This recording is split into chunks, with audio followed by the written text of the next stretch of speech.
السلام علیکم۔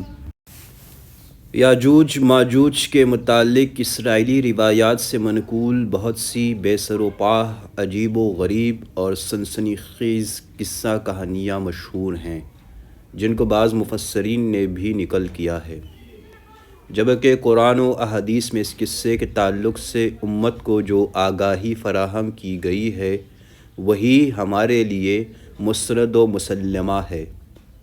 قرآن کریم کی دو سورتوں سورہ کہف اور سورہ انبیاء میں یاجوج ماجوج کا ذکر بیان کیا گیا ہے، جن کی تفصیل سے امت کو 47 سے زیادہ احادیث مبارکہ میں آگاہی فرمائی گئی ہے۔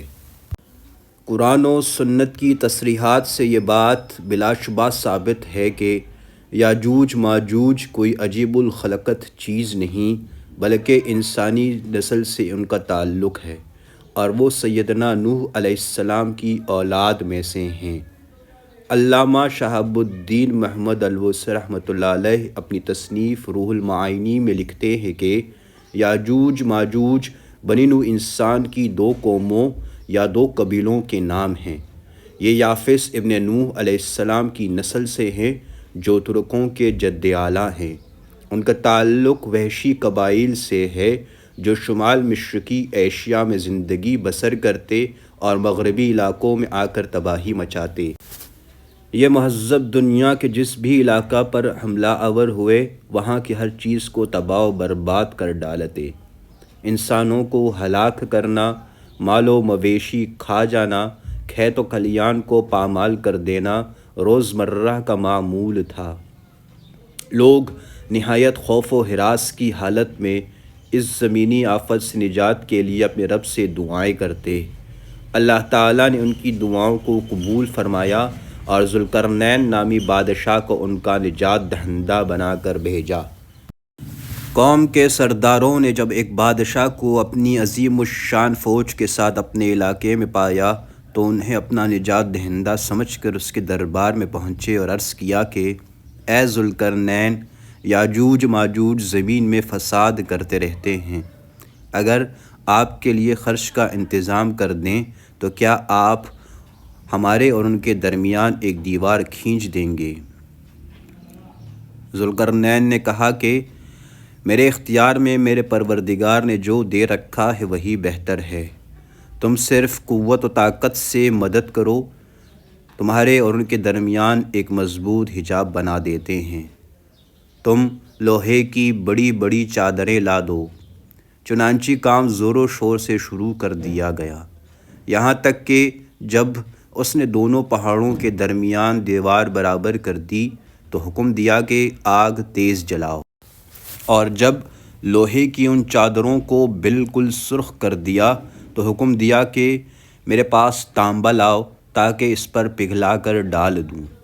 پس ان میں نہ تو اس دیوار کے اوپر چڑھنے کی طاقت ہے اور نہ ہی وہ اس میں کوئی سوراخ کر سکتے ہیں۔ بحوالہ سورۃ الکہف آیات 94-95۔ اگرچہ دیوار بہت مضبوط بنا دی گئی تھی جس کے اوپر چڑھ کر یا اس میں سوراخ کر کے یاجوج ماجوج کا ادھر آنا ممکن نہیں ہے، لیکن اس کے باوجود ذوالقرنین نے کہا کہ یہ سب میرے رب کی مہربانی ہے، ہاں جب میرے رب کا وعدہ آئے گا تو اسے زمین بوس کر دے گا۔ سورۃ الکہف آیت 98۔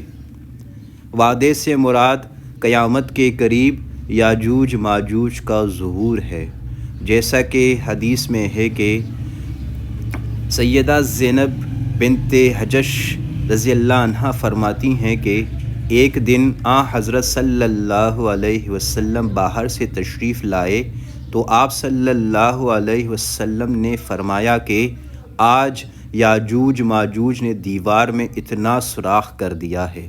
پھر آپ صلی اللہ علیہ وسلم نے انگوٹھے اور اس کی قریب کی انگلی کو حلقہ بنا کر بتلایا۔ آپ صلی اللہ علیہ وسلم نے اسے فسق و فجور بڑھنے کی علامت فرمایا۔ بحوالہ صحیح بخاری حدیث 3346۔ حضرت ابو ہریرہ رضی اللہ عنہ سے مروی ہے کہ رسول اللہ صلی اللہ علیہ وسلم نے فرمایا کہ یاجوج ماجوج دیوار ذوالقرنین کو ہر روز کھودتے ہیں، لیکن جب وہ دیوار میں شگاف ڈالنے کے قریب پہنچ جاتے ہیں تو پھر اسے کل کے لیے چھوڑ دیتے ہیں، لیکن جب وہ دوسرے دن آتے ہیں تو وہ پہلے سے زیادہ مضبوط ہوتی ہے۔ روز کھودنے اور روز درست ہونے کا یہ عمل یوں ہی جاری و ساری رہے گا، یہاں تک کہ ان کے خروج کا وقت آ جائے گا۔ وہ کہیں گے کہ انشاءاللہ کل ہم اس کو توڑ ڈالیں گے، پھر ایسا ہی ہوگا۔ دیوار توڑ کر باہر نکلیں گے، زمین میں فساد پھیلائیں گے، لوگوں پر ٹوٹ پڑیں گے، سارا پانی پی جائیں گے، آسمانوں پر تیر پھینکیں گے جو خون آلود لوٹیں گے۔ بالآخر اللہ تعالیٰ ان کی گردنوں میں ایک کیڑا پیدا کر دے گا جس سے وہ ہلاک ہو جائیں گے۔ بحوالہ جامع ترمذی 51-53۔ سورہ انبیاء میں ارشاد باری تعالیٰ ہے کہ یاجوج ماجوج کھول دیے جائیں گے اور وہ ہر بلندی سے دوڑتے ہوئے آئیں گے۔ آیت 96۔ یاجوج ماجوج کا خروج ظہور مہدی اور خروج دجال کے بعد سیدنا عیسیٰ علیہ السلام کی موجودگی میں ہوگا۔ ان کی تعداد اس قدر زیادہ ہوگی جس کا کوئی شمار نہیں۔ ان کا بے پناہ سیلاب ایسی شدت اور تیز رفتاری سے آئے گا کہ کوئی انسانی طاقت انہیں نہیں روک سکے گی۔ چہار جانب ہر ٹیلے اور پہاڑ سے ان کی مسلح فوجیں پھسلتی اور لڑھکتی چلی آ رہی ہوں گی۔ اپنی کثرت ازدحام کی وجہ سے یہ تمام بلندی و پستی پر چھا جائیں گے۔ اللہ تعالیٰ سیدنا عیسیٰ علیہ السلام کو وحی فرمائیں گے کہ آپ اہل ایمان کو لے کر کوہ طور کی طرف چلے جائیں۔ زمین کی ہر چیز پر یاجوج ماجوج کا قبضہ ہوگا، یہاں تک کہ سیدنا عیسیٰ اور ان کے ساتھی بھی محصور ہو جائیں گے۔ پھر سیدنا عیسیٰ اور ان کے ساتھی اللہ سے دعا کریں گے تو اللہ تعالیٰ یاجوج ماجوج کو کیڑوں کے عذاب میں مبتلا فرمائیں گے، جس سے وہ سب یکلخت مر جائیں گے۔ سیدنا عیسیٰ اور ان کے ساتھی کوہ طور سے نیچے اتریں گے تو پوری زمین یاجوج ماجوج کی لاشوں اور سخت ترین بدبو سے اٹی پڑی ہوگی۔ سیدنا عیسیٰ صلی اللہ علیہ وسلم پھر دعا کریں گے تو اللہ تعالیٰ اونٹ کی گردن والے بھاری بھرکم پرندوں کو بھیجیں گے جو انہیں اٹھا کر لے جائیں گے۔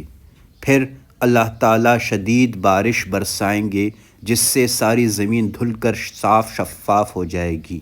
پھر اللہ کے حکم سے زمین کی برکت لوٹا دی جائے گی، پوری زمین پھلوں پھولوں اور اجناس سے لاد دی جائے گی، ہر شخص خوشحال ہوگا۔ پھر اللہ تعالیٰ ایک خوشگوار ہوا بھیجیں گے جس کی وجہ سے لوگوں کی بغلوں کے نیچے ایک خاص بیماری ظاہر ہوگی۔ اہل ایمان کی روح قبض کر لی جائے گی اور بد لوگ ہی باقی رہ جائیں گے جو جانوروں کی طرح کھلم کھلا بدکاری کریں گے، اور پھر ایسے ہی لوگوں پر قیامت آ جائے گی۔ بحوالہ صحیح مسلم حدیث نمبر 73-73۔